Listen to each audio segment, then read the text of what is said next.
यन्त्रं तदपि च न जाने स्तुतिमहो न चाह्वानं ध्यानं तदपि च न जाने स्तुतिकथाः न जाने मुद्रास्ते तदपि च न जाने विलपनं परं जाने मातस्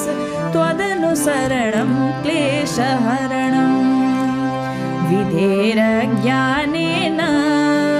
द्रविणविरहेणालसतया विधेया शक्यत्वात्